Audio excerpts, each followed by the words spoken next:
Assalamualaikum warahmatullahi wabarakatuh. Bismillahirrahmanirrahim. Alhamdulillahirabbil alamin.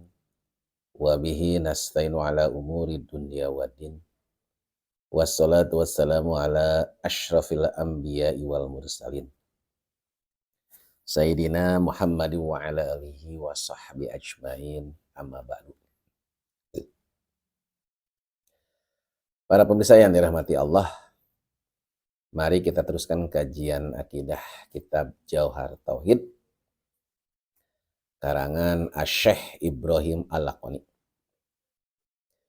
Bismillahirrahmanirrahim. Qala al-mu'allif rahimahullahu ta'ala wa nafa'ana bi wa bi ulumihi wa ammadana bi asrida 'alaina min barakati fid darain. Wa qala rabbi shrah li sadri wa yassir li amri wahlul 'uqdatam min lisani yafqahu qawli.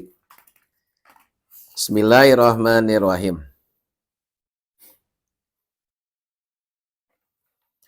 Panzur, maka pikirkanlah olehmu, renungkanlah olehmu, ila nafsika tentang dirimu. Summan takil, kemudian pindahlah, lil alamil ulwa, lil alamil ulwi, kepada alam yang di atas. Summa sufla, kemudian alam yang ada di bawah. Tajid, maka engkau akan menemukan bihi dengan berpikir sun'an akan ciptaan badi al-hikami yang menciptakan tanpa diawali dengan contoh. Al-hikami memiliki hukum-hukum atau hikmah. Lakin bihi, tetapi dengan alam, koma maka tegak. Apa? Dalilul adami, dalil bakal tiadanya alam. Wa kuluma, adapun tiap-tiap sesuatu jaja yang wenang atau boleh alaihi atas sesuatu tersebut. Apa? Al adamu tiada, alaihi atas sesuatu tersebut, qat'an dengan pasti, yastahilu yaitu mustahil. Apa? Al-kidamu yaitu qadim. Para pemirsa yang dirahmati Allah, di sini jelaskan bahwa wajib bagi orang yang sudah mukallaf yaitu ma'rifat. Maka untuk sampai kepada ma'rifat, maka yang kedua harus melaksanakan yang namanya tafakur. Makanya sini bahasanya fanzur ila nafsika. Maka perhatikanlah tentang dirimu. Apabila kita ingin ma'rifat, ya, yaitu dengan merenungi, mentafakuri tentang diri. Sebagaimana firman Allah, wa fi anfusikum afala tubasirun, dan di dalam diri-diri kalian, apakah engkau tidak melihatnya? Maksudnya ay wa fi anfusikum ayatun wadalailu, atau terikun atafakur fiha fala tubsirun. Nah, para pemirsa yang dirahmati Allah, penciptaan manusia merupakan penciptaan yang luar biasa, di mana manusia itu asalnya dari sperma. Kemudian ketika di dalam rahim, ya, bercampur dengan yang namanya ovum. Lalu sempurna setelah melalui beberapa proses menjadi yang namanya janin. Itu dari sperma tuh, yang tidak ada harga, tidak laku. Tapi ketika sudah di rahim bercampur dengan ovum, kemudian melalui beberapa proses tahapan, sempurna menjadi janin. Normalnya 9 bulan.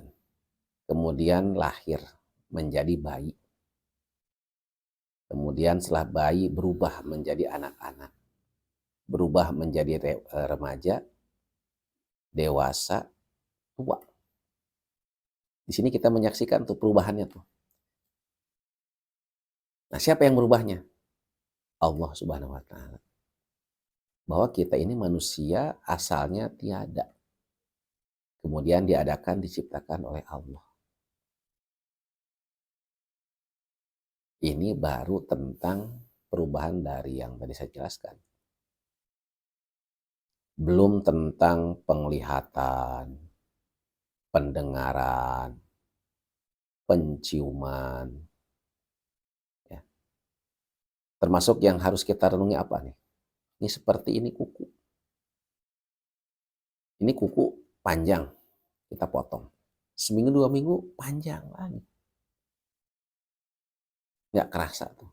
Siapa yang panjanginnya? Allah. Rambut gondrong. Kita cukur ke tukang cukur. Seminggu 2 minggu setelah pendek panjang lagi. Siapa yang panjangin? Ya Allah. Diri kita nih manusia ini 24 jam gerak, diam, diam, gerak. Nggak bisa diam gerak berbarengan. Gerak digerakkan oleh Allah, diamnya juga didiamkan oleh Allah. Kan berubah tuh. Dari gerak ke diam, diam ke gerak. Nah, dari sininya kita bisa mengambil kesimpulan bahwa yang mengatur adalah Allah Subhanahu wa taala. Nah, ini yang pertama nih, kita mentafakuri melihat tentang diri kita dulu aja, nggak usah jauh-jauh. Ya. Karena penciptaan manusia itu termasuk penciptaan yang luar biasa. Ya. Apalagi kalau kita mau merenungi tentang kekurangan diri kita, tentang aib-aib kita, wah itu luar biasa.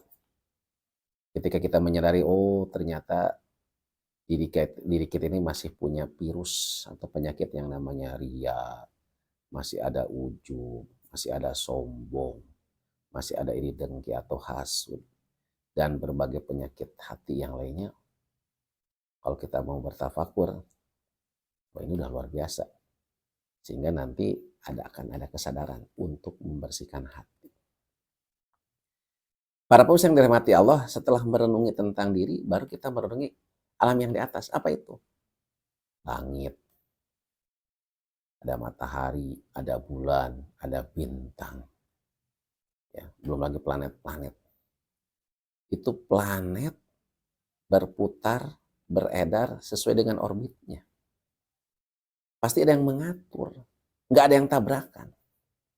Dan yang mengaturnya siapa? Kalau bukan Allah Subhanahu wa ta'ala. Ya. Pergantian dari siang ke malam, malam ke siang, pagi, siang, sore, malam, terus dan terus. Nah, itu yang merubahnya siapa kalau bukan Allah Subhanahu wa ta'ala. Pindah ke alam bawah. Berarti ini apa nih? Adanya gunung, bukit, lautan yang berisi ikan-ikan, di hutan banyak hewan-hewan, dan lain sebagainya, ciptaan-ciptaan Allah. Kalau kita perhatikan, itu semua ciptaan Allah, baik tumbuhan, hewan, atau apapun, selalu diawali dengan tiada. Kemudian diadakan, diciptakan oleh Allah. Dan selalu berubah. Keadaannya itu berubah. Ya. Dari gerak ke diam, dari diam ke gerak. Nah, sehingga para pemirsa yang dirahmati Allah, di sini jelaskan tajid bisun'an badil hikam. Maka kita akan menemukan dengan adanya kita berpikir ciptaan Allah itu, sekali lagi ya, Allah punya sifat al-badi. Allah menciptakan makhluk itu tanpa didahului dengan contoh. Tidak ada contoh bagi Allah. Jadi Allah maha menciptakan tanpa didahului dengan ada contoh. Al-hikam, dan memiliki hukum-hukum. Ada hikmah-hikmahnya. Ya. Tidak ada ciptaan Allah yang tidak bermanfaat. Semuanya ada manfaat, ada gunanya. Dan para pemirsa yang dirahmati Allah, ketika kita menyaksikan makhluk Allah, apa yang harus kita lakukan? Maka yang harus kita lakukan, jangan fokus kepada ciptaan, tapi fokus kepada pencipta. Ketika kita misalkan lagi healing ke gunung, camping, jangan fokus kepada gunung dan keindahannya, fokuslah kepada siapa penciptanya. Oh, penciptanya Allah. Sehingga akan tambah mahabbah cinta kepada Allah. Ketika kita misalkan berjalan di tepi laut, di pinggir pantai, menyaksikan ombak, jangan fokus kepada laut atau ombaknya. Fokuslah kepada siapa penciptanya. Oh, penciptanya Allah. Sehingga akan timbul mahabbah cinta kepada Allah dengan menyaksikan kebesaran Allah Subhanahu wa Ta'ala. Dan yang harus diingat bahwa yang namanya makhluk itu keberadaannya wenang. Adanya wenang, tidak ada juga wenang. Kemudian yang kita saksikan makhluk itu ada. Berarti unggul ada mengalahkan tiada.